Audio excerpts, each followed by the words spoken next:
Hi, this is Balendu Pratap Singh. Class 10th maths के इस video lecture में आपका बहुत बहुत स्वागत है। देखिए, अगर हम 2025 मैथ्स के पेपर की बात करें तो वो 1 मार्च को डेट आ चुकी है। 1 मार्च को आपका मैथ्स का पेपर है। यानी कि अगर मैं बात करता हूँ तो आपके पास मोटा मोटा जनवरी और फरवरी बचा हुआ है। तो जनवरी और फरवरी 2 महीने का टाइम बचा हुआ है। इसमें आपको पूरा मैथ्स रिवाइज भी करना है, बचा हुआ सिलेबस भी कंप्लीट करना है। और आपको अगर अच्छे नंबर चाहिए तो सिलेबस तो कंप्लीट होना ही चाहिए, लेकिन आपका रिवीजन जो है, रिवीजन ये सबसे इंपॉर्टेंट है, बहुत ज़रूरी है। अगर आप रिवाइज नहीं कर रहे हैं, देखो जो चीज़ें नहीं आ रही हैं वो एग्जाम में छूट गया कोई बात नहीं, लेकिन आती हुई चीज़ें रिवीजन की वजह से आप भूल गए, कंफ्यूज हो गए, या आप कहीं ना कहीं गड़बड़ करके आ गए तो आपका बहुत नुकसान है। अगर आपको अच्छे मार्क्स चाहिए तो लोग कहते हैं कि प्रीवियस ईयर क्वेश्चंस पेपर आपको जरूर अटेम्प्ट करने चाहिए। प्रीवियस ईयर क्वेश्चन पेपर रामबाण है।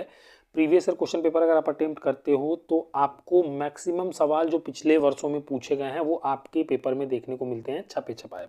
अब ये जो मैंने पेपर उठाया है, आपको देखो मैं प्रीवियस ईयर क्वेश्चन पेपर ही करा रहा हूँ। मैं ये वीडियो लेके आया हूँ ऑप्शनल बहुविकल्पी के लिए। आप सभी को पता है कि देखो यहाँ पे लिखा हुआ है खंड अ में 1 अंक के 20 बहुविकल्पी प्रश्न हैं। यानी कि आपके पेपर में टोटल ये जो 70 नंबर का पेपर है, इसमें से 20 नंबर ऑप्शनल आता है, ऑब्जेक्टिव आता है, बहुविकल्पी आता है। तो मैं आपको वो 20 नंबर बहुविकल्पी के बिल्कुल पक्के कराने आया हूँ। यहाँ पे मैं प्रीवियस ईयर जो क्वेश्चन पेपर्स हैं उनको डिस्कस करने आया हूँ। अब मैं क्या करूँगा, 2024 में जैसे हर एक साल में कई सेट छपते हैं, जैसे अभी ये 822 का HV है 2024 में। 2024 में एक पेपर और छपा है HV के बाद HW छपा है, फिर HX छपा है, फिर HY छपा है। इस तरह से करके 2024 में पूरे यूपी में अलग अलग डिस्ट्रिक्ट्स में कई पेपर छपते हैं, जो अलग अलग डिस्ट्रिक्ट्स में अलग अलग पेपर डिवाइड किए जाते हैं। हर जगह एक टू सेम पेपर नहीं होता है। तो यानी कि मैं बता रहा हूँ आपसे 2024 में टोटल 7 पेपर छपे हुए हैं। 7 अलग अलग तरह के पेपर छपे थे जो कि अलग अलग जिलों में डिस्ट्रीब्यूट किए गए हैं। तो एक पेपर में देखो ये बहुविकल्पी जो यहाँ पे प्रश्न दिए गए हैं, ये टोटल कितने हैं, 20 हैं। तो 7 पेपर में मिला के कितने हो गए, 20 सत्ते 140। तो मैं आपको 2024 में पूछे गए सभी जो एक्चुअल पेपर हैं उनके ऑप्शनल बहुविकल्पी सवाल यहाँ पे कराने वाला हूँ आज की वीडियो में। तो हो सकता है कि अगर 140 पूरे ना करा पाऊँ मैं आज, तो आधे करा दूंगा, 70 आज करा दूंगा, 70 अगले दिन करा दूंगा। ठीक है, अभी फिलहाल हम केवल ऑप्शनल, केवल बहुविकल्पी वाले सवाल ही करने वाले हैं, और ये आपको 20 मार्क्स बिल्कुल पक्के करके कंफर्म करके आपको देगा। ठीक है, और ये देख लो ओरिजिनल पेपर है 2024 गणित का कोड के साथ। यहाँ अनुक्रमांक और नाम यहाँ पे हाइड कर दिया गया है। ठीक है, ताकि मतलब बच्चे की प्राइवेसी रह जाए, तो इसलिए अब एक काम करते हैं। तो देखो इसमें क्या होगा ना, बहुविकल्पी जब हम करेंगे तो बहुत सारी चीज़ें तुम्हारी रिवाइज हो जाएंगी। ठीक है, बहुत सारे कॉन्सेप्ट्स रिवाइज हो जाएंगे, और तुम्हें खुद भी पता चल जाएगा कि अगर आपकी तैयारी कितनी अच्छी है, कि अगर आप 2024 वाले बैच में होते तो आपके क्या नंबर बनते। और हालांकि इसमें से ही मैं कह रहा हूँ अगर सारे सवाल आप कर लो, मेरा प्लान ये है कि 140 तो ये हो गए, 2024 के टोटल 140 हो गए, फिर ऐसे ही 2023 के ऑप्शनल करा दूंगा, 2022 के करा दूंगा, समझ गए। तो कम से कम कहने का मतलब ये है कि 400-500 बहुविकल्पी सवाल मैं आपको करा दूंगा, उसमें कुछ भी नहीं बचेगा। 2025 में जब आप पेपर में बैठोगे तो जो भी आपके टोटल 20 नंबर के सवाल जो बनेंगे वो ऐसा लगेगा कि हाँ तुम बिल्कुल पढ़ के ही गए हो और आराम से तुमने बना लिया है। ठीक है, चलो तो पेपर के बारे में तुम्हें पता ही है, 70 नंबर का होता है, 20 ऑप्शनल होते हैं। ऑप्शनल की तरफ चलते हैं, एक एक सवाल को सॉल्व करेंगे। ठीक है, कोड देख लो, ये HV वाला है, फिर इसके बाद नेक्स्ट कोई अलग पेपर सॉल्व कराऊंगा, फिर उससे अलग पेपर, फिर उससे अलग पेपर। ठीक है, चलो तो पहला सवाल देखो, कह रहा कि एक त्रिघात बहुपद के अधिक से अधिक शून्यकों की संख्या होगी। त्रिघात बहुपद, त्रिघात बहुपद क्या होता है, जिसकी मैक्सिमम पावर 3 होती है, जैसे x³ + 2x² + x + 4 = 0। अब ये एक बहुपद है, लेकिन इसमें x की अधिकतम घात कितनी है, 3 है, तो इसको त्रिघात वाला बहुपद कहते हैं। तो कह रहा है अधिक से अधिक शून्यकों की संख्या। देखो जितनी घात होती है अधिक से अधिक उतने ही शून्यक उस बहुपद के हो सकते हैं। तो अधिक से अधिक कितनी संख्या हो सकती है, चूंकि त्रिघात वाला है तो इसका सही आंसर क्या हो जाएगा, 3 हो जाएगा। ऑप्शन नंबर बी इसका करेक्ट है। अगर द्विघात होता, मैक्सिमम पावर 2 होती, तो उसके कितने शून्यक होते, केवल 2 होते। अगर मैक्सिमम पावर 1 होती तो उसके कितने शून्यक होते, 1 होते। अगर मैक्सिमम पावर 4 होती तो उसके कितने शून्यक होते, 4 होते। समझ गए। तो आई होप अगर आप बदल के भी सवाल आएगा तो आप आसानी से इसको बना पाओगे। अभी देखो कह रहा है संख्या 140 का अभाज्य गुणनखंड होगा। भाई अभाज्य गुणनखंड के लिए क्या करना पड़ता है, 140 का लौसा निकालो फटाक से, 2 से काटो 70 हो गया, फिर 2 से काटो कितना हो गया 35 हो गया, फिर कितने किससे कटेगा ये 5 से कटेगा, 5 सत्ते 35 और फिर 7 से कटेगा, 7 करने 7। अब तुम देख लो यहाँ पे क्या क्या मिला तुम्हें, क्या क्या मिला, 2 की घाते 2 मिल गया और गुणे 5 मिल गया और गुणे 7 मिल गया, 2 की घाते 2 गुणे 5 गुणे 7। तो ये जो यहाँ पे आपको 2 के घाते 2 गुणे 5 गुणे 7 ये जो गुणनखंड मिल गया है, यही संख्या 140 का क्या है, यही अभाज्य गुणनखंड है। 2 की घाते 2 गुणे 5 गुणे 7, देखो सी ऑप्शन नंबर सी यहाँ पे दिख रहा है, तो इसका सी आपका करेक्ट हो जाएगा। चलिए आगे चलते हैं। तीसरा सवाल देखिएगा, भाज्य भाजक भागफल एवं शेषफल में संबंध होगा। ये बड़े ही आसान, सबसे आसान सवाल अभी फिलहाल करने जा रहे हो आप लोग।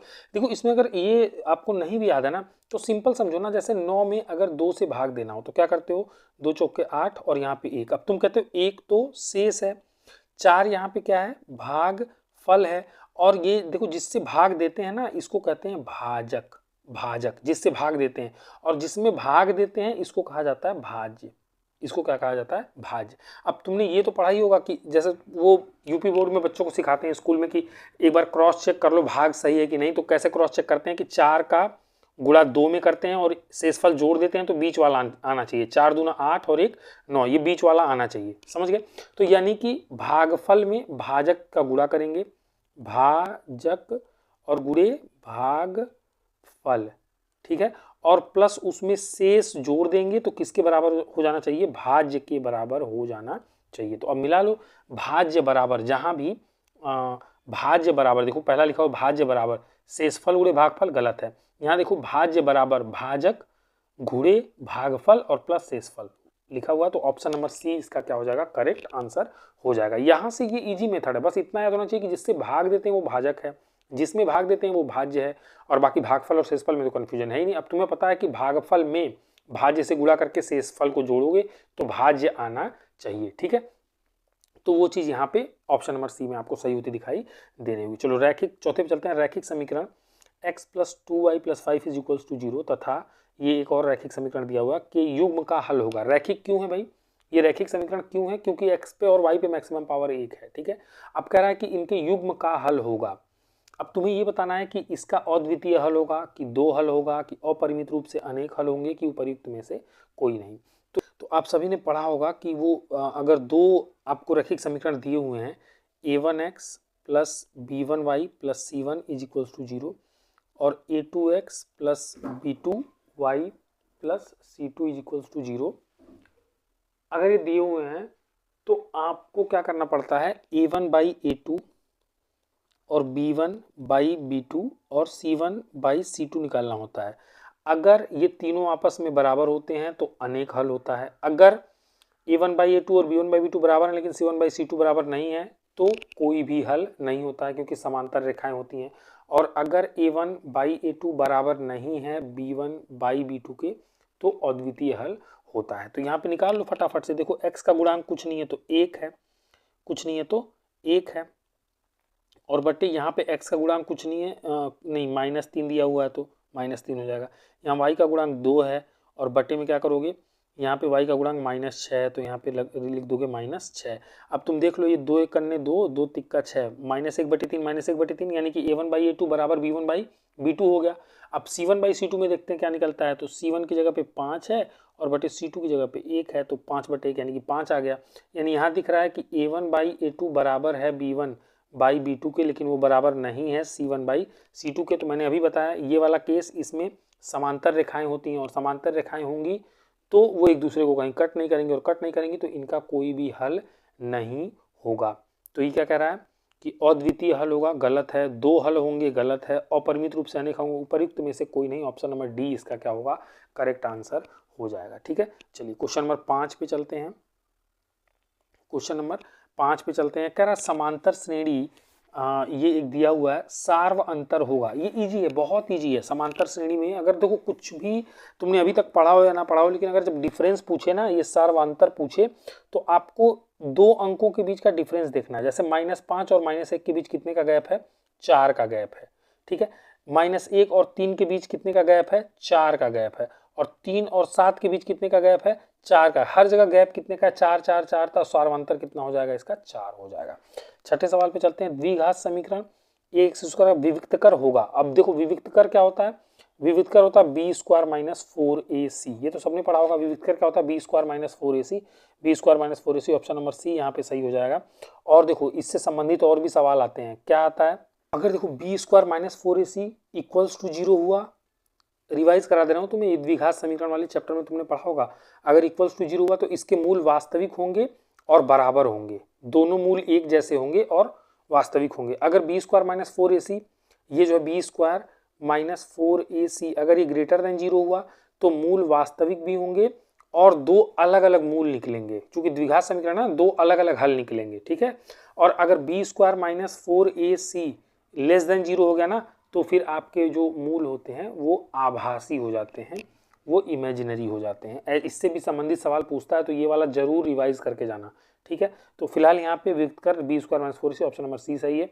चलिए आगे चलते हैं। दो बिंदुओं के बीच की दूरी, दो बिंदुओं के बीच की दूरी आपको पता है कौन से फॉर्मूले से निकलता है, अंडर x1 माइनस x2 का whole square plus y1 minus y2 का होल स्क्वायर। तो देखो x1 y1 और ये x2 y2, तो x1 under root x1 minus x2 का होल स्क्वायर, तो 2 माइनस 4 करो, 2 माइनस 4 और इसका square plus y1 minus y2 का स्क्वायर, तो 3 माइनस 1 कर दो, 3 माइनस 1 इसका स्क्वायर, तो ये अंडर रूट में कितना आ जाएगा, माइनस 2 का स्क्वायर और प्लस 3 में से एक गया फिर से 2 का स्क्वायर, तो माइनस 2 का स्क्वायर कितना 4 प्लस 2 का स्क्वायर कितना 4, यानी कि करड़ी में 8 आ गया। 4 और 4 कितने हो जाएंगे 8। इसको क्या लिख सकते हो, 2 दूनी 4 दूनी 8, 2 निकल जाएगा, 2 करड़ी में 2 लिख सकते हो, तो 2 करड़ी में 2, देखो ऑप्शन नंबर बी इसका सही आंसर हो जाएगा। समझ गए। चलिए 8वें नंबर पे चलते हैं, 8वें नंबर के सवाल पे चलते हैं। 8वें नंबर का सवाल क्या कह रहा है, यदि द्विघात समीकरण इतना के मूल बराबर हैं तो m का मान होगा। अब मैंने कहा ना अगर मूल बराबर होंगे तो मैंने अभी थोड़ी देर पहले पढ़ा है कि B square minus 4ac is equals to 0 होगा। अगर मूल वास्तविक होंगे लेकिन अलग अलग होंगे तो ग्रेटर देन 0 होगा, और आभासी होंगे तो लेस देन 0 होगा। तो फिलहाल हमारे 8वें सवाल के लिए वो मूल बराबर है, तो B square minus 4ac equals to 0 होगा। तो यहाँ से सबके मान रख दो। देखो ax square plus B X plus C is equals to 0 से तुलना करना, तो b की जगह पे कितना है माइनस 12 है, तो b की जगह पे माइनस 12 और इसका मैंने क्या कर दिया स्क्वायर माइनस 4 इंटू ए एक्स स्क्वायर, ए की जगह पे 3 है तो 3 इंटू सी, सी की जगह पे m है तो मैं क्या कर दूंगा m और इज इक्वल्स टू कितना कर दूंगा 0 कर दूंगा।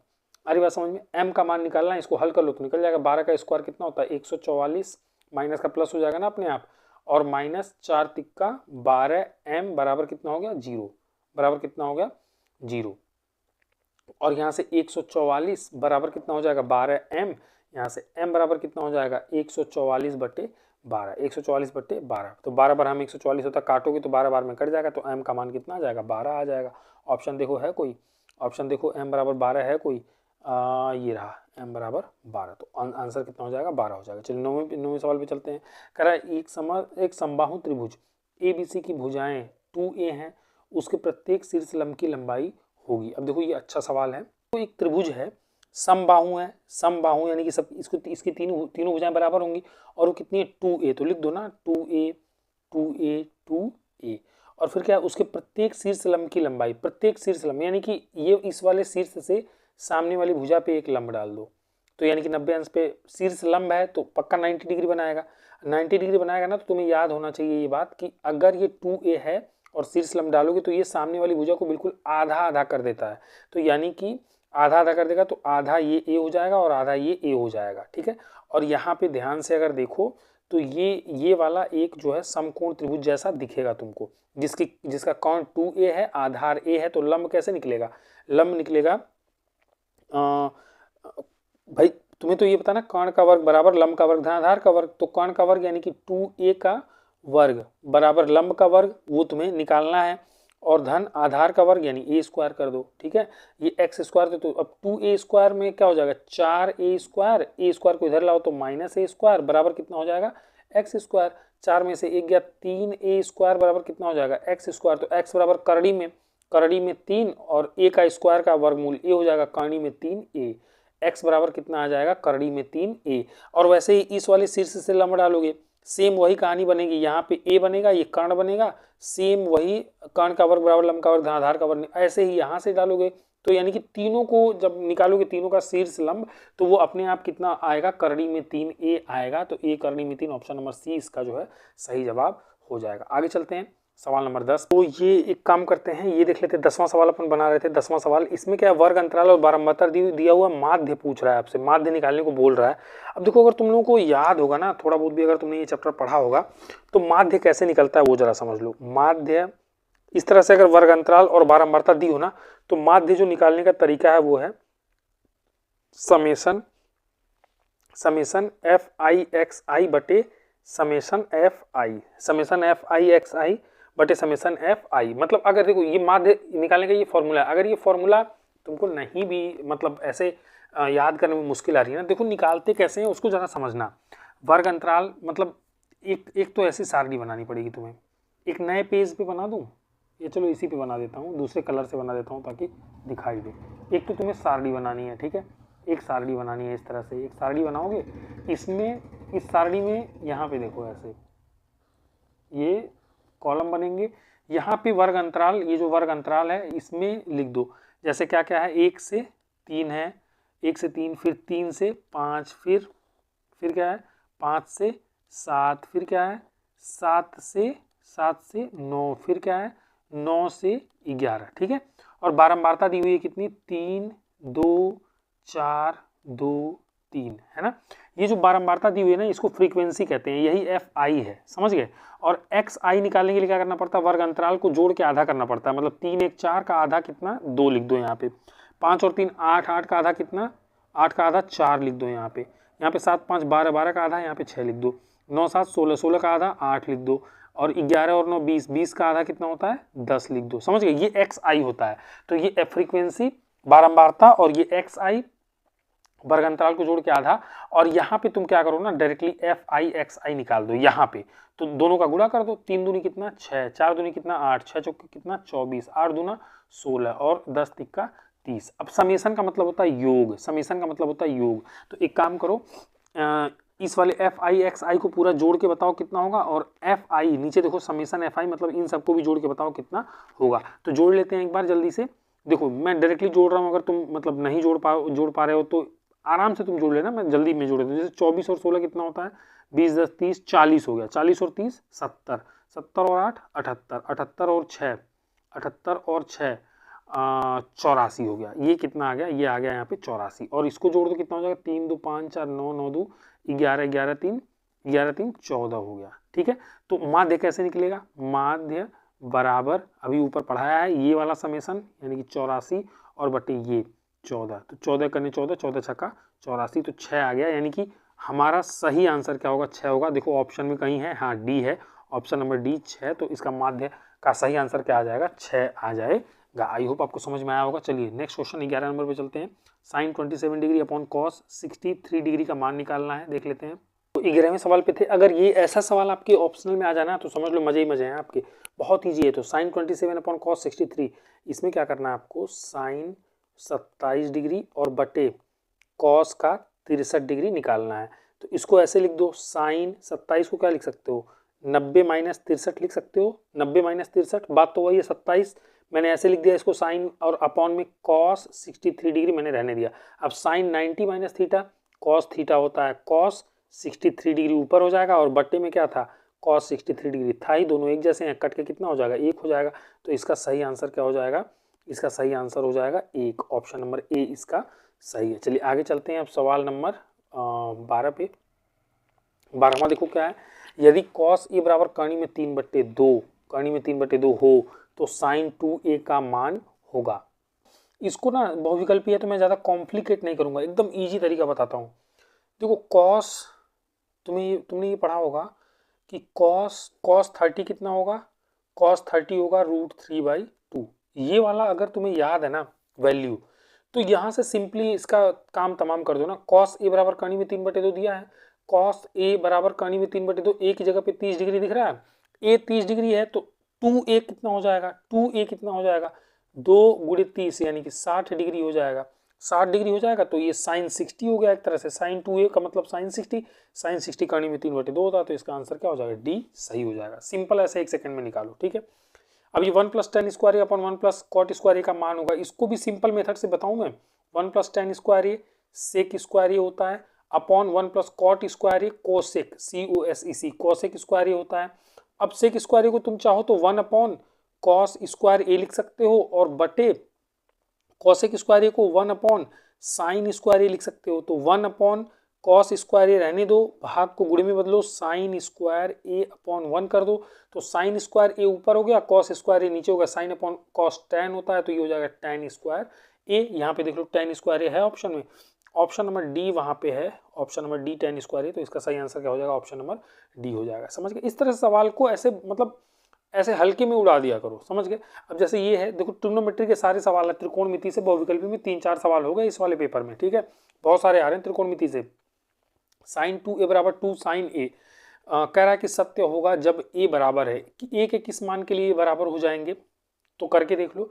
a बराबर अगर 0 रखोगे तो 2a भी 0 हो जाएगा, sin 0 कितना होता है 0, और sin 0 0, तो 2 × 0 0 बराबर 0 आ जाएगा, 0 बराबर 0 आ जाएगा। एक तो ये आगे देखो क्या कहीं पे मामला बन रहा है, अगर 30 डिग्री रखोगे तो 30 दूनी 60, sin 60 कितना होता है, करनी में 3/2, और यहाँ पे 2 × sin 30 कितना 0 1/2, तो ये तो 1 हो गया, बराबर नहीं है तो ये तो कतई नहीं होगा।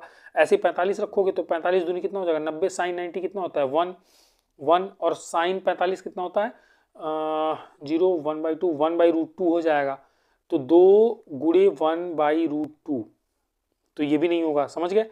ऐसे ही 60 डिग्री भी रख के देख लेना, वो भी नहीं होगा। एक ही जगह पे दोनों बराबर होंगे जब a बराबर कितना होगा 0 डिग्री, तो ऑप्शन नंबर ए इसका भी क्या हो जाएगा, सही हो जाएगा। ठीक है, चलो आगे चलते हैं।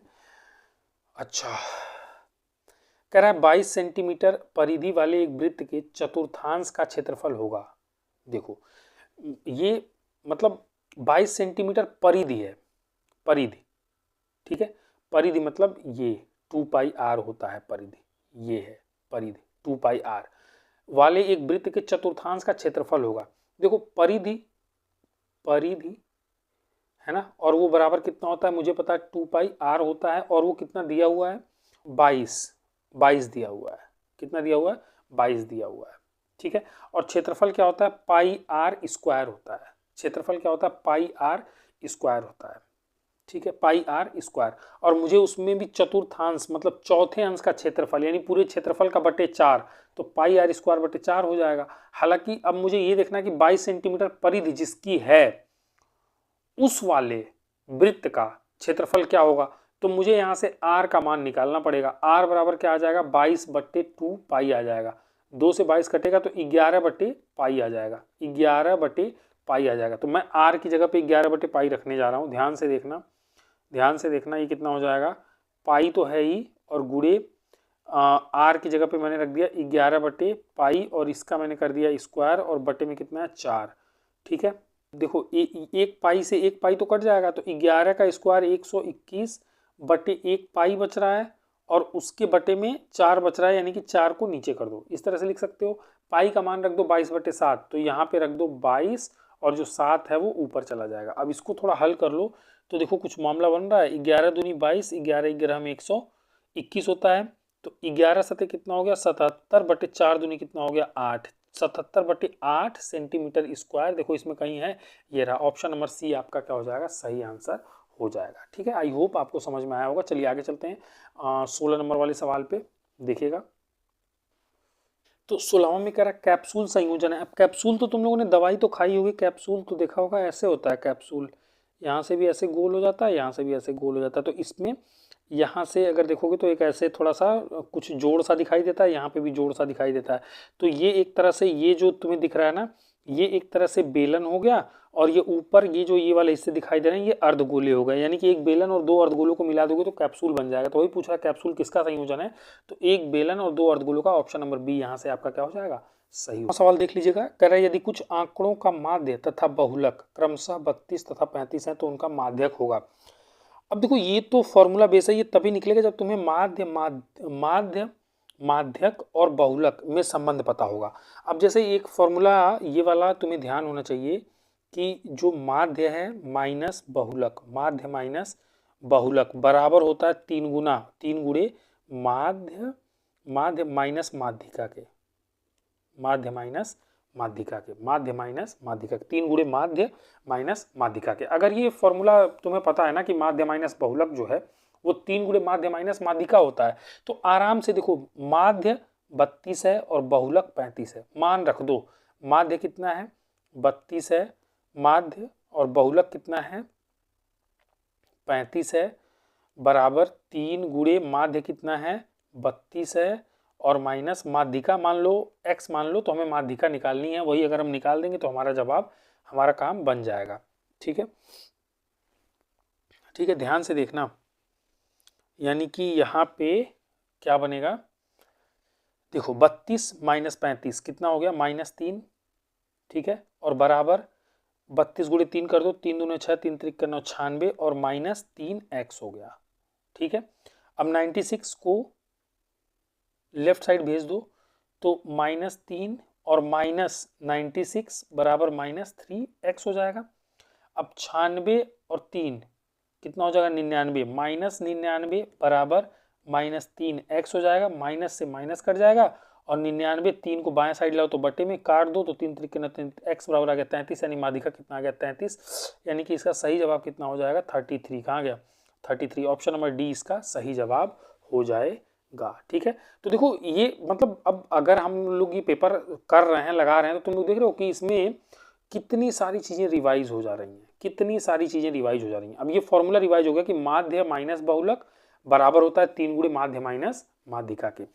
अब इस फॉर्मूले के ऊपर कोई भी सवाल आ जाए, मान लो यहाँ पे तो माध्य और बहुलक दिया है और माध्यक पूछा है, ठीक है, और मान लो माध्यक और बहुलक दिया हो माध्य पूछ ले घुमा के, तो फॉर्मूला ही अगर पता है तो तुम बना सकते हो, इजी है। ठीक है, चलिए नेक्स्ट पे चलते हैं, क्वेश्चन नंबर 18 देख लेते हैं। बारंबारता सारणी का बहुलक वर्ग होगा, निम्नलिखित बारंबारता सारणी का बहुलक वर्ग होगा। ये तो इजी है, बहुलक वर्ग मतलब कि इन ये जो वर्ग अंतराल दिया है ना, इसमें से कौन सबसे ज्यादा बार आया है, मतलब किसकी बारंबारता सबसे ज्यादा बार है, किसका बहुलक है अधिक संख्या में है। तो देखो 0 से 5 8 बार आया है, ये 7 बार, ये 18 बार, ये 19 बार, ये 6 बार। 19 बार कौन आया है 15 से 20 वर्ग अंतराल, तो ये बहुलक वर्ग अंतराल है, ये बहुलक वर्ग है, तो 15 से 20 वाला जो ऑप्शन नंबर 20 का सही जवाब हो जाएगा। आगे चलते हैं, अब चलेंगे हम लोग 19 नंबर और 20 नंबर देख लेते हैं फटाक से। कह रहा है कि दो पासों को एक साथ उछालने पर दोनों पासों पर प्राप्त संख्याओं का योगफल 10 होने की प्रायिकता होगी। देखो प्रायिकता निकलती कैसे है, अगर हम बात करें प्रायिकता की, प्रायिकता कैसे निकलती है, तो एक तो जो तुम्हारे जो ये सवाल ये जो कंडीशन दे रहा है वो कंडीशन के फेवर में कितने हैं, अनुकूल जिसको कहते हो, अनुकूल परिणाम है ना, अनुकूल परिणाम, और बटे में कुल परिणाम, कुल परिणाम। तो यानी कि देखो अगर दो पासे हैं, एक पासा मतलब वो लूडो वाली जो गोटी होती है ना उसकी बात कर रहा है, तो एक पासे पे 1 2 3 6 तक नंबर होते हैं, दूसरे पासे पे भी 1 2 3 से लेकर 4 5 6 तक नंबर होगा। अब दोनों पासों को अगर फेंको देखो होगा क्या, हो सकता है पहले पासे पे 1 आ जाए और दूसरे वाले पे भी 1 आ जाए, फिर पहले पे 1 आए दूसरे वाले पे 2 आ जाए, पहले पे 1 आए दूसरे वाले पे 3 आ जाए, ऐसे ही 1 4 1 5 1 6, समझ गए। तो यानी कि पहले वाले पे अगर 1 आएगा तो दूसरे वाले पे 1 2 3 4 5 6 कुछ भी आ सकता है, यानी कि टोटल कितने परिणाम आ सकते हैं, 6 परिणाम आ सकते हैं। अब दूसरे तरीके से सोचें, अगर पहले पासे पे 2 आ गया तो दूसरे पासे पे फिर 1 आ सकता है, फिर इस पे 2 दूसरे पे भी 2, इस पे 2 दूसरे पे 3, फिर से कितने परिणाम आएंगे 6 आएंगे, समझ गए। तो ऐसे ही फिर 3 आ सकता है, फिर 4 आ सकता है, फिर 5 आ सकता है, फिर 6 आ सकता है पहले पासे पे, और दूसरे पे तो 6 कंडीशन है ही, तो 6 और 6 6 6 12 6 18 ऐसे करके 6 बार में 6 गुणे 6 कुल कितने परिणाम बनेंगे, 36 परिणाम बनेंगे अगर दो पासों को फेंका जाए। लेकिन हमारे फेवर में कितने बनेंगे, अनुकूल कितने बनेंगे, 10 कितनी बार आएगा। तो या तो देखो 10 कैसे कैसे मिलेगा, कौन कौन से नंबरों पे मिलेगा, एक तो 4 और 6 10 हो सकता है, 6 और 4 10 हो सकता है, 5 और 5 10 हो सकता है। पहले पासे पे 4 आ जाए दूसरे पे 6 आ जाए, पहले पे 6 आ जाए दूसरे पे 4 आ जाए, पहले पे 5 आ जाए दूसरे पे 5 आ जाए। इसके अलावा 10 आएगा, कुछ भी जोड़ के देख लो, बाकी किसी भी नंबर को जोड़ के देख लो, तुम 10 नहीं बना पाओगे। 3 कंडीशन बन रही है, अनुकूल में कितनी कंडीशन बन रही है 3, तो प्रायिकता कैसे निकलेगा, अनुकूल परिणाम, अनुकूल परिणाम में 3 तरीके से आने के चांसेस हैं और कुल परिणाम 36 हो सकते हैं, तो प्रायिकता क्या होगी अनुकूल बटे कुल, तो 3 बटे 36, 3 करने 3 और 12 3 36 काट दोगे तो 1 बटे 12, तो इसका सही आंसर हो जाएगा ऑप्शन नंबर ए 1 बटे 12। ठीक है, देखो यहां से ये भी रिवाइज हो गया। इसके बाद नेक्स्ट ये 20वें नंबर पे चलते हैं। कि एक पासे को, अब एक ही पासा है, एक ही गोटी है, को एक बार फेंकने पर, एक बार उसको हवा में उड़ाए, फेंकने पर सम संख्या प्राप्त होने की प्रायिकता क्या है। अब एक गोटी है, एक ही बार फेंकना है, बस एक बार ऐसे फेंके तुम, तो क्या क्या आ सकता है, पॉसिबिलिटी क्या क्या है, 1 2 3 4 5 6, इन 6 में से कुछ भी आ सकता है। लेकिन सम संख्या कितनी बार आ सकता है, या तो 2 आ जाए, या तो 4 आ जाए, या तो 6 आ जाए, 3 बार। और मैंने बताया प्रायिकता क्या होता है, प्रायिकता क्या होता है, अनुकूल बटे कुल। तो अनुकूल परिणाम 3 आ सकते हैं, 2 4 6, और बटे कुल परिणाम एक बार फेंकोगे तो इनमें से कुछ भी आ सकता है, 6 हैं वो। टोटल कितने हैं, 1 2 3 4 5 6, 6 परिणाम आ सकते हैं। तो अनुकूल बटे कुल परिणाम कर दोगे तो क्या निकलेगी, प्रायिकता, यानी कि 3 बटे 6, 3 करने 3 दूनी 6, यानी 1 बटे 2। तो प्रायिकता इसकी कितनी आ जाएगी, सम संख्या की प्रायिकता है कितनी, 1 बटे 2। आधा चांस है कि सम संख्या है और आधा चांस है कि सम संख्या ना है। तो ऑप्शन नंबर सी इसका आपका सही हो जाएगा। ठीक है, तो ये प्रीवियस ईयर जो ओरिजिनल पेपर है, जो परीक्षा में यही मिला है बच्चों को, देखो यही मिला है पेपर बच्चों को छपके, तो यही वाला पेपर वहाँ पे जो है कराया गया है। आपको मैंने भी वही पेपर करवाया हुआ है, ऐसा नहीं है कि मैं अलग से लेके आया हूँ। ठीक है, तो ये सवाल रिपीट होने के खूब चांसेस होते हैं। अभी फिलहाल मैंने 20 क्वेश्चन करा दिया है, थोड़ा टाइम ज़्यादा लग गया है, मेरी स्पीड कम थी क्योंकि मैं समझा समझा के चल रहा था।